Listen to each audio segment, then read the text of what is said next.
नमस्कार, तिसरा डोळा न्यूज मध्ये आपलं स्वागत। मी सतीश चव्हाण। पाहूयाच्या काही ठळक घडामोडी। पैसे टाकायचे, माणसं विकत घ्यायचा प्रयत्न करायचा आणि निवडणुका जिंकायचा हा त्यांचा प्रयत्न दिसतो। काही कार्यक्रम त्यांनी घेतले, पण त्या कार्यक्रमामध्ये स्वच्छता किती याचा विचार करायची वेळ आली। सतत ते सांगतायत की आम्ही महिलांच्यासाठी लाडली बहीण हा कार्यक्रम घेतला। लाडली बहिणीच्यासाठी काही 2 पैसे दिले, माझी काही तक्रार आहे, तुम्ही आवश्यक द्या, पण लाडली बहिणीला 1500 रुपये देणं याच्यापेक्षा सुद्धा तिचं रक्षण करणं तिची आज आवश्यकता आहे। आणि आजच्या राजकीयमध्ये राजकीयमध्ये महाराष्ट्रामध्ये स्त्रिया या सेफ आहेत, सुरक्षित आहेत असं म्हणण्याची स्थिती नाही आहे।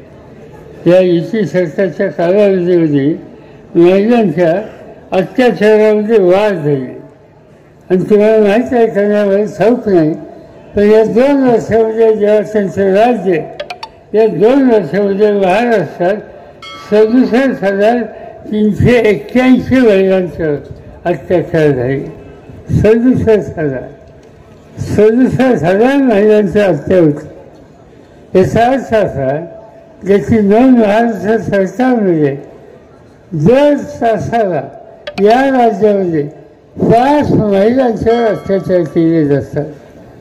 आणि दुर्दैवाने आज या राज्याची जी मुली आणि स्त्रिया गायब झाल्या, सापडत नाहीत, त्यांचाही आकडा हा 60,000च्या आसपास। आणि जे राज्यकर्ते आमच्या भगिनींचा पत्ताचा शोध घेऊ शकत नाही। साहेब, जो विश्वास तुम्ही आमच्यावरती ठेवलेला आहे, राष्ट्रवादी काँग्रेस शरदचंद्र पवार पक्षाच्या उमेदवाराचा विजय ही काळ्या दगडावरची पांढरी रेघ आहे असं म्हणलं तरी वावगं ठरणार नाही।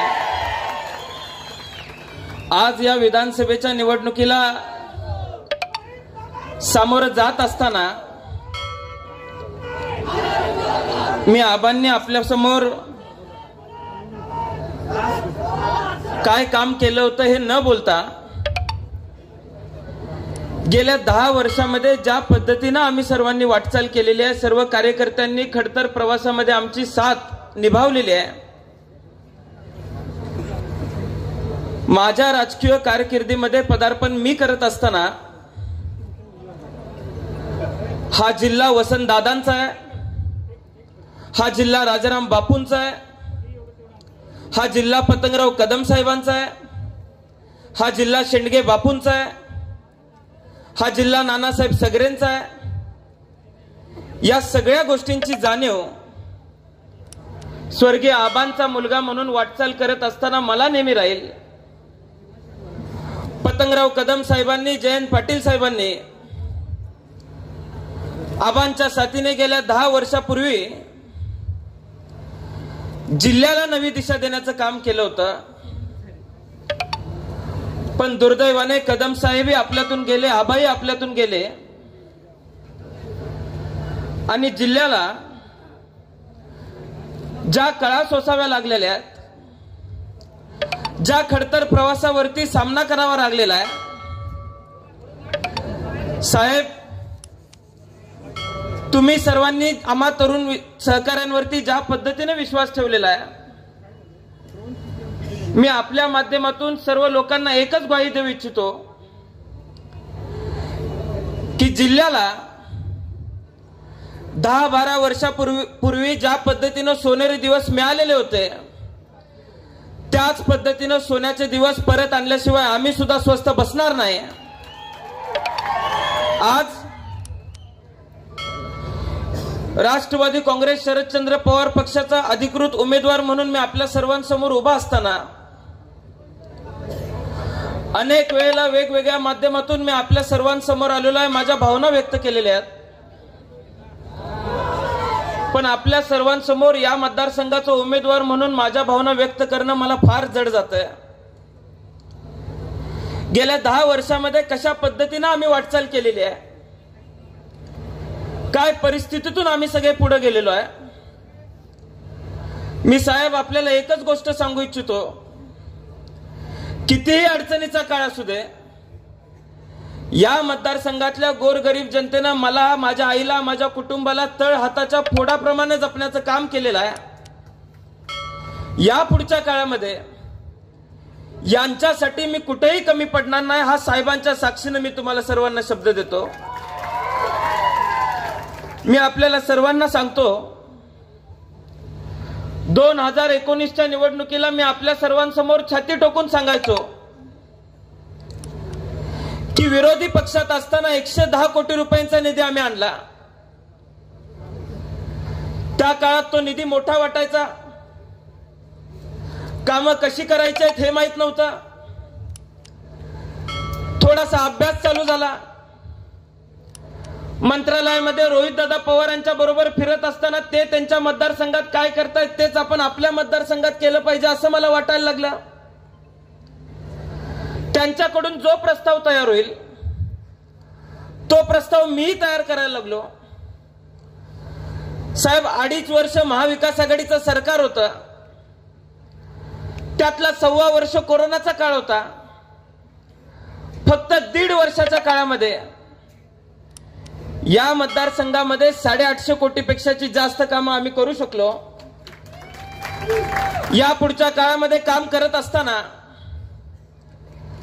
मतदारसंघातल्या गावगाड्यामध्ये शाळा चांगल्या झाल्या पाहिजेत. आम्ही सर्वांनी प्रयत्न केला. 40हून अधिक शाळांना 1-1 कोटीपेक्षाचा जास्त निधी दिला. आरोग्याच्या दृष्टिकोनातून आपला मतदारसंघ सक्षम असला पाहिजे म्हणून तासगावला उपजिल्हा रुग्णालय मंजूर केलं. कवटेमंकाला नवीन 50 बेडचा दवाखाना मंजूर केला. या मतदारसंघातल्या सिंचन योजना, मग ते टेंबू असेल, मैशा असेल, आरफळ, विसापूर, ताकारी, पुंदी, या सगळ्या योजनांची कामं पूर्णत्वाला नेण्याचा आम्ही प्रयत्न केला. की ही सगळी जबाबदारी फक्त तुमच्या एका मतदारसंघाची, एका तालुक्याची नाही.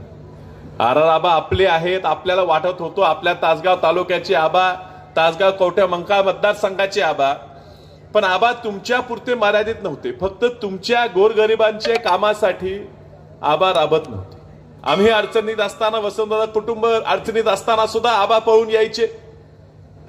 राज्यात वसंतदादांना मानणारा, पवार साहेबांना मानणारा जो जो वर्ग आहे त्या वर्गापर्यंत आबांनी आपलं काम पोचवलं, प्रेम पोचवलं, आधार दिला.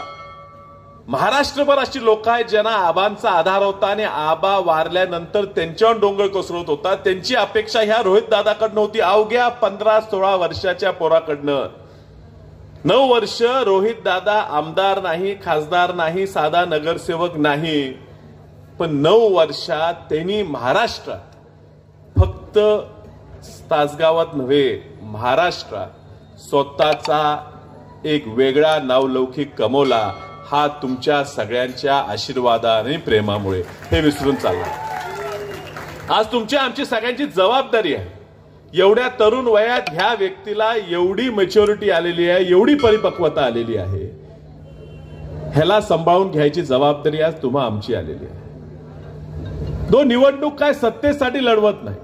तुम्हालाही माहिती आहे, जो समोर निवडणूक आपल्या विरुद्ध लढवतोय त्याला सत्तेशिवाय जगता येत नाही.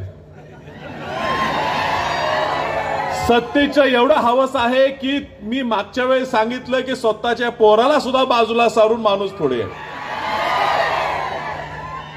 त्यांना सत्ता द्यायची असेल तर आपण ग्रामपंचायतीची त्यांना देऊया. आवी काका, तुम्हाला विनंती आहे की पुन्हा काय तुम्ही आता ग्रामपंचायत लढवू नका. तुमच्या बंधूंना तिथं सरपंच पदाची संधी द्यावी. पण ह्या विधानसभेत आबांचा मुलगा त्या ठिकाणी गेला पाहिजे. आबांची आठवण ही त्या विधानसभेत बसून महाराष्ट्राच्या प्रत्येक आमदाराला झाली पाहिजे की आबांसारखा पोरगा कसा काम करतो, कसा बोलतो, कसा लक्षवेधी मांडतो, हे तुम्हाला सगळ्यांना दाखवायचं आहे. आणि म्हणून ह्या रोहित दादाच्या मागे तुम्ही आम्ही राहिलं पाहिजे. यूट्यूबवर सर्च करा तिसरा डोळा. तिसरा डोळा चॅनलला सबस्क्राईब करा.